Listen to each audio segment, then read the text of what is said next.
All right, here it is. My guy can tackle any subject. And here, wait.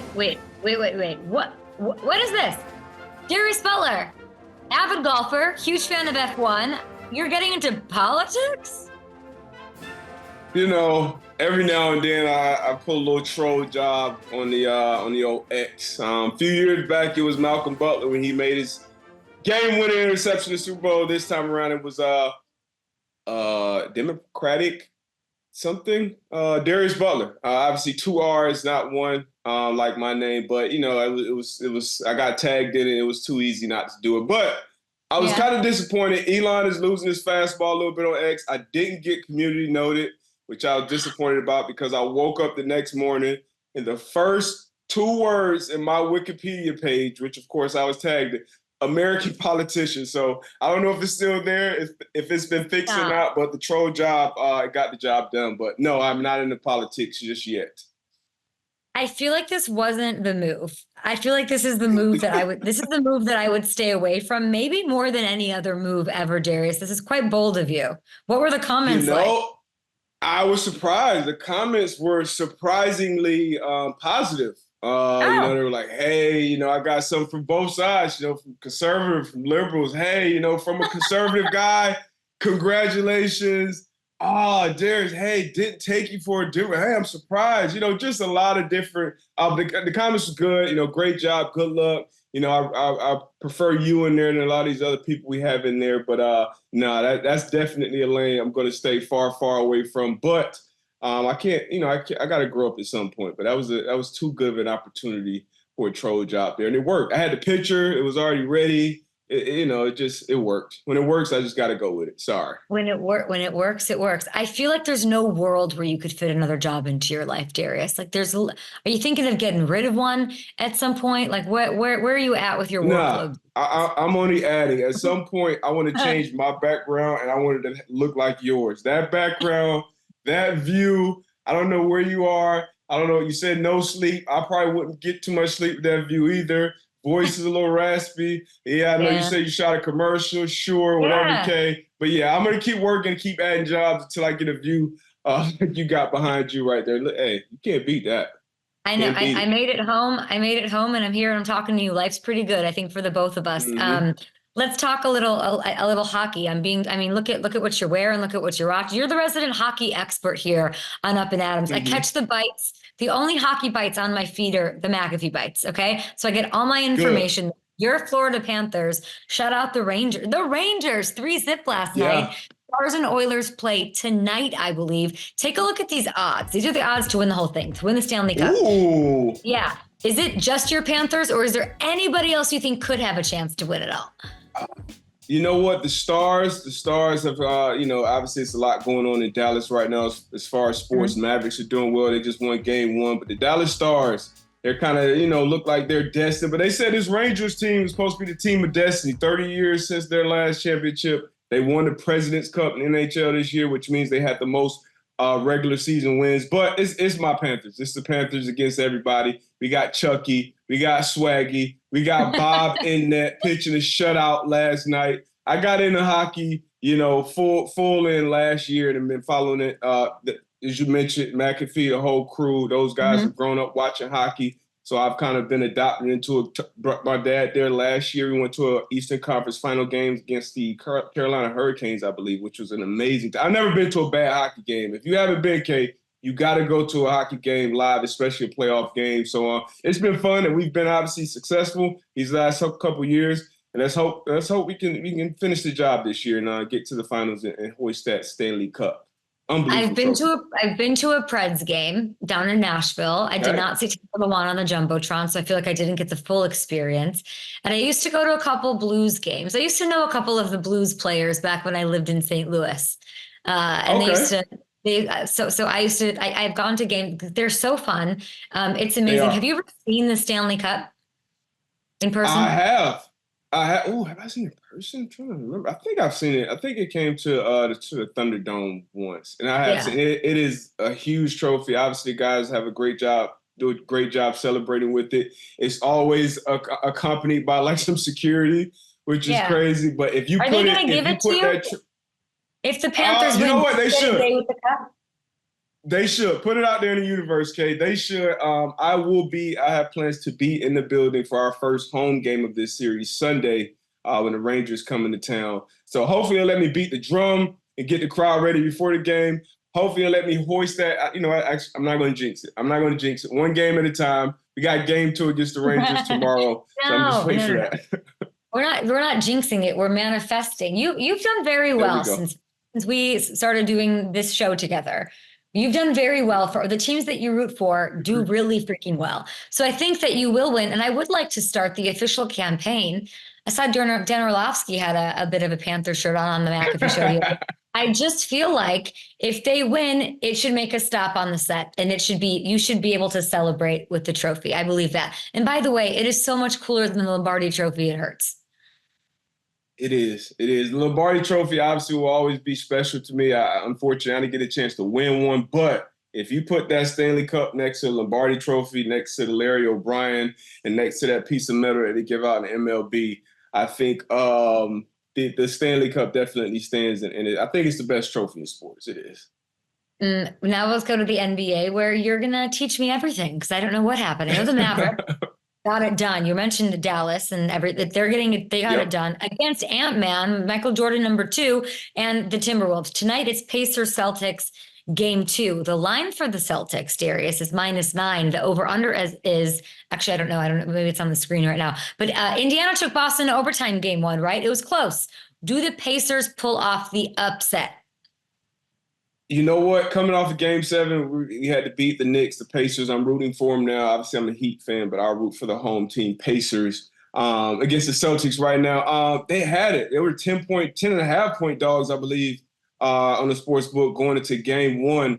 Took them all the way to overtime, pissed down their leg, choked at the end of regulation, got a terrible shot. And then once it went in overtime, I think everybody knew that Celtics, who I think are the better team, you give them extra chances, overtime at home. They found a way to get it done. Jaylen Brown was unbelievable at the end of the game, made a great play defensively, and then hit an unbelievable 3 to send it into OT, and then they just finish it off. Jason Tatum had a great game. I'll have a prop bet on him, and this will go on tonight. But the Pacers, they showed everybody they can play with these guys. They have been the huge underdogs. I think the Celtics were -1,000 to win the series coming into it.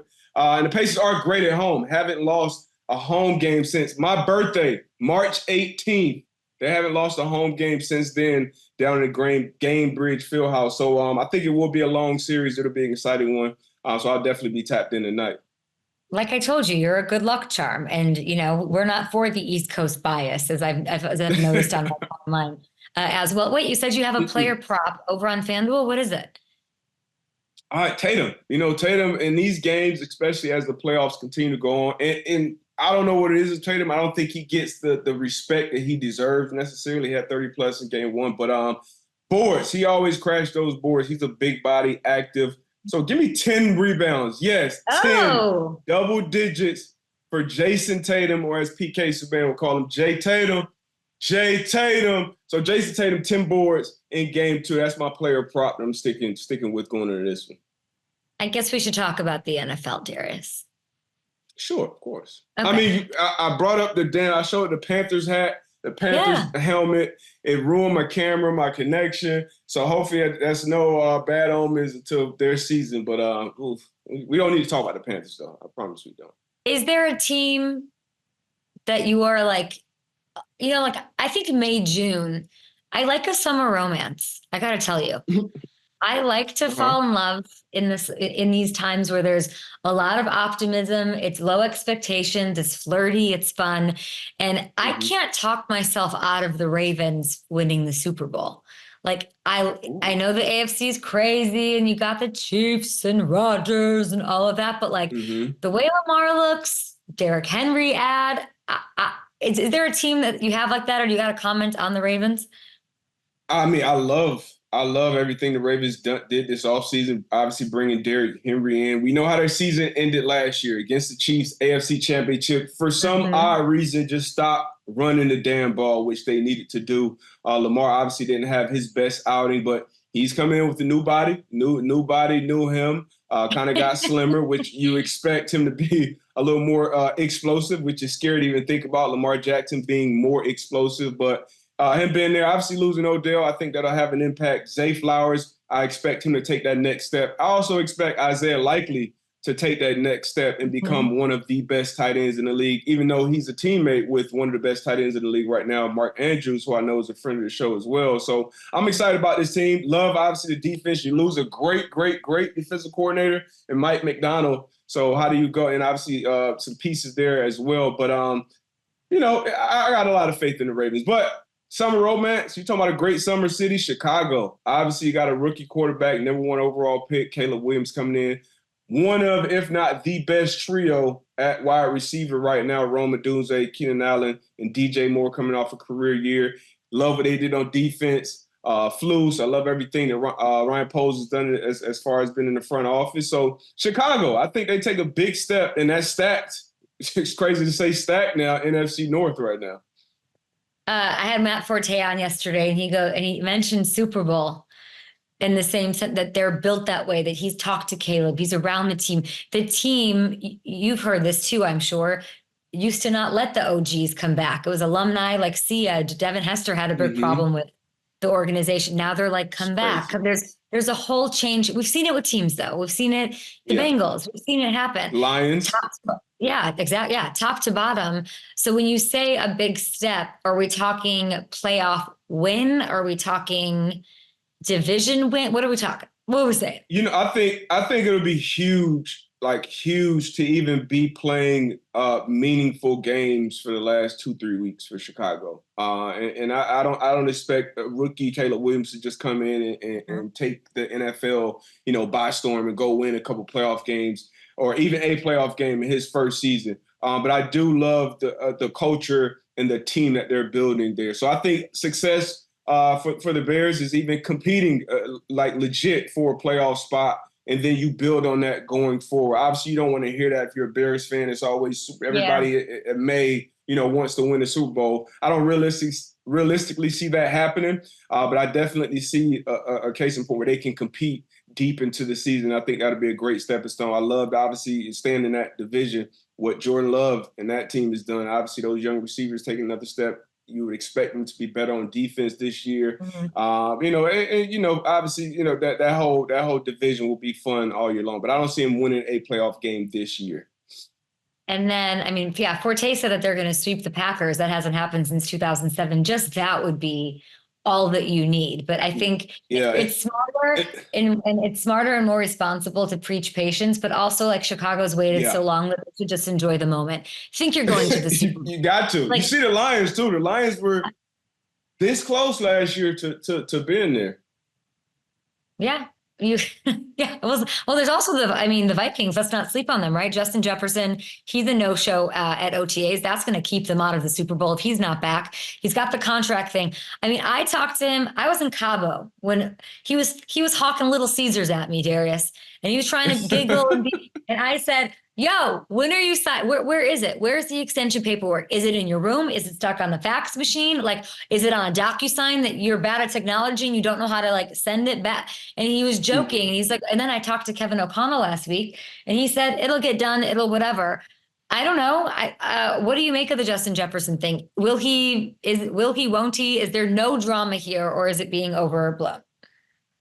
Can't see a scenario where the Vikings don't get that deal done. I just can't. Obviously, you signed Sam Darnold, who we expect to be a short-term answer. Maybe even starts the season, and you go and draft J.J. McCarthy, who should be the quarterback of the future. But you got Addison out there who should be a good Robin to the Batman that Justin Jefferson is. But I don't see a case in point where you let a receiver in his prime, especially when you expect to have your quarterback on a rookie deal for the next few years, to walk out of the building or the deal not get done or him coming unhappy. So I think by training camp, before training camp, maybe even before mandatory mini camp, Justin Jefferson and this deal gets done. To your point, KOC, Kevin O'Connell, has always spoke like, hey, yeah, it's going to get done.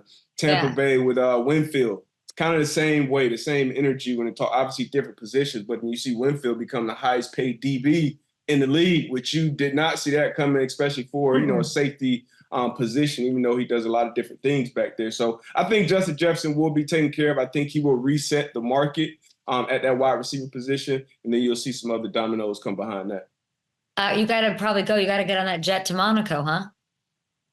You know what? No, I don't make it to Monaco. You know, I got to be in town for my Panthers. But Monaco is an unbelievable spot. Looks a little similar to that view you got there. It's big, big race weekend this weekend, Kay. We got F1 Monaco. We got the Indy 500, NASCAR something 600. So it's big race weekend this weekend. I can't go to Monaco. I got to stay here for my Florida Panthers. That's what I just heard, and I love to hear it. Loyal. Guys, go have some fun with our guy Darius Butler's player prop for tonight action. He said 10 plus boards for Tatum. Go get it done. Appreciate you as always. Always educational with you, Darius. Always. Yeah, always fun. I appreciate you for having me, Kay.